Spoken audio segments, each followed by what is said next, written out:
In the past 15 weeks, I've learned a great deal.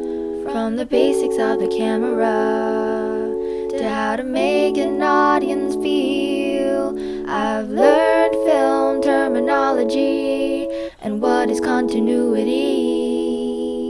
Stuff like 3-point lighting and wherein the film is inciting. Tell the talent what to feel and not what to do. Where to stand is blocking, but it's up to you. Use filters and lighting to create a mood. It's up to the director what they feel is good. Some bridging leads us in and out of a scene. Omitting sound in a take is what MOS means. A wild take is the opposite of MOS. Fixing sound in post is not what is best. Every week I improve and I do things faster. Going out to shoot assignments like the moving master, MacGuffin, Punch Out and the vending machine. Even the music video at week 16. In the Hollywood module I learned how to tell when the climax is approaching, how the story tends to gel.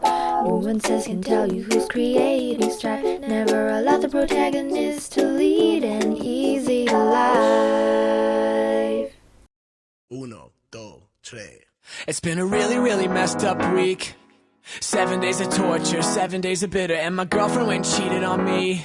She's a California dime, but it's time for me to quit her. La la la, whatever. La la la, it doesn't matter. La la la, oh well. La la la, we're going at it.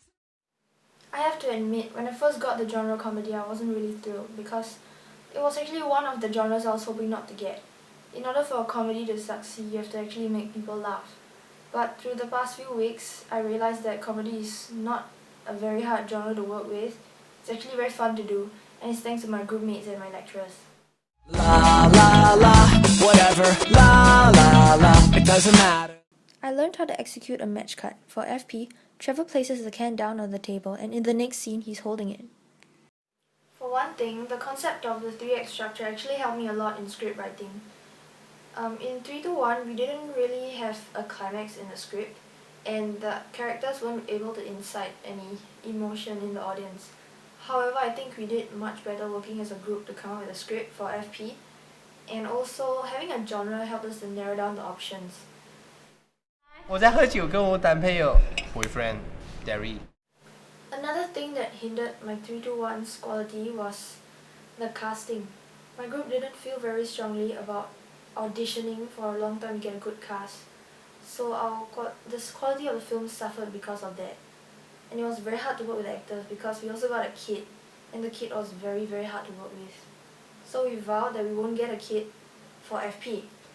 And this FP, we actually took almost a week to audition people and get their attention via social media. So I think it helped us a lot better because the actors were easier to work with because they were interested in acting, and some of them are actually quite good actors. So yeah. La la la, whatever. La la la, it doesn't matter. At the beginning of the module, I didn't really know what role I wanted to try, so I decided to try anything. I was the sound person for 3-2-1, and I became the DOP in FP. As a DOP, I had to create the short list, and I have to discuss camera angles and framing with the director, which is Jia Yi in my group. And we are very fortunate because Jia Yi and I usually had the same ideas about what we were planning to shoot, so it was easier on us. And as a DOP, I really like taking handheld shots because it's more interesting than just leaving the camera on the tripod and watching it from the screen. Yeah. La la la, whatever. La la la, it doesn't matter. I think we could shorten the time taken to prepare the set. We took a really long time deciding where to put the things on the first day of the shoot. Our talents had arrived, but we had to make them wait because we weren't ready to brief them yet. After every day of shoot, my group would actually have a debrief, and we would talk about 3 things we like, 2 things we don't like, and 1 thing we can improve on. That's actually just a guideline because we would actually talk a lot more in detail about each point, and it would go on for really long. Our debriefs actually were like an hour plus, yeah. And for the first day, after our debrief, we decided we didn't plan the day very well. So we went home straight away and then we thought of how to make the next 2 days shoots better.